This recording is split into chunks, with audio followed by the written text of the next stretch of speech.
harina de otro costal no transgénico.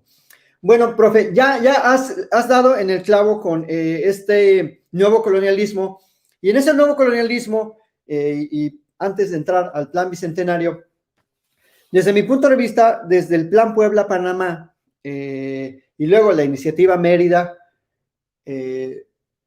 a México se le trató de imponer un enfoque de la seguridad interna, de acuerdo a los intereses. Lo que han arrojado las investigaciones es que de acuerdo a los intereses corporativos de Estados Unidos, ni siquiera eran los intereses también de la población de Estados Unidos.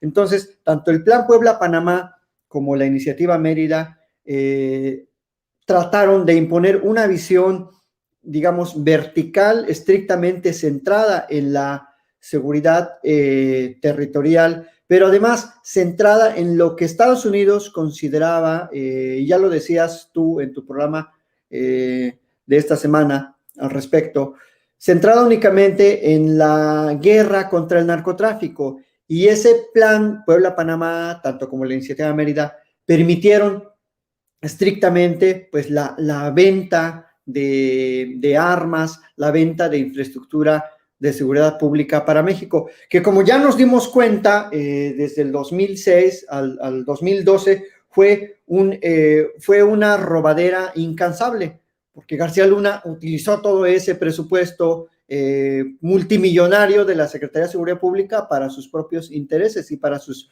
propias empresas. Y también, obviamente, con el aval y con el acompañamiento de Felipe Calderón.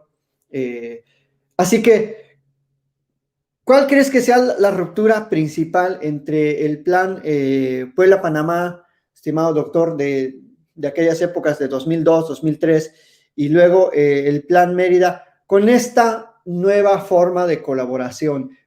En lo conceptual, ¿cuál crees que sea esa ruptura en cuanto a ese tipo de planes y a este tipo de plan? Algo me llamó la atención de tu programa, que hablabas del lenguaje, de los conceptos. Si quieres explicar un poco más a qué te referías con ello, con este nuevo tipo de enfoque del plan de entendimiento bicentenario. Mira, respondo a tu primera pregunta. La principal diferencia entre el entendimiento bicentenario y el plan Puebla-Panamá, y en este caso también el plan Mérida, ya con Felipe Calderón, porque uno va con Fox, otro va con Calderón, este vendría ya con López Obrador. Primero que nada, es que ya no se habla de una subordinación de México hacia Estados Unidos. Cuando hablamos del pensamiento colonizado, es que nuestros políticos, nuestros académicos, nuestros periodistas, nuestros intelectuales, nuestros empresarios incluso, veían con naturalidad que México viviera arrodillado en esta relación asimétrica. Decían, es que es una relación asimétrica, ¿no? Y no veían oportunidades para que México pudiera verse como igual en una negociación frente a Estados Unidos. Cierto es que, pues es innegable que la relación es asimétrica, pero Isaac, yo en mi tesis doctoral allá por el año 2015, y de hecho alguna vez tuve unas discusiones fuertes con gente del CIDE en Washington, que llegaron súper, ya sabes, elevados, dizque a dar una conferencia, y en el metro me los encontré, y empezaron a tratar de querer como subajar mi investigación, en donde yo decía que México sí tenía áreas de oportunidad muy importantes para presionar a Estados Unidos y también para someterlo en aquellos asuntos en donde México tuviera intereses particulares. Es decir, que México no siempre tendría que estar arrodillado a Estados Unidos. Y estos se reían y al final de cuentas terminaron utilizando mi argumentación en la conferencia que terminaron dando en ese mismo momento. Gente del CIDE, ¿eh? Si quieres luego te digo quién es. Pero este momento, y lo traigo a colación, porque en este momento tienes a dos personajes claves que conocen la política de Washington desde adentro. Uno es Marcelo Ebrard Casaubon y otro es Lázaro Cárdenas Batel. Uno es el secretario de Relaciones Exteriores y el otro es asesor presidencial. Ambos se conocen por dónde están los recovecos para poder influir la política de Estados Unidos, y creo que López Obrador, sin salir de México, sin hablar inglés, pero con una postura firme, ha encontrado esos recovecos para influir la política de Estados Unidos hacia México en los asuntos que para México son vitales. Entonces, uno, se diferencian con los planes anteriores, que no hay una relación de subordinación, sino de cooperación. Segundo, López Obrador hizo mucho énfasis en el no injerencismo y en el respeto a la soberanía o a las soberanías. Dice, no se meten conmigo, no me meto con ustedes. Punto número 3, y aquí me parece bien importante.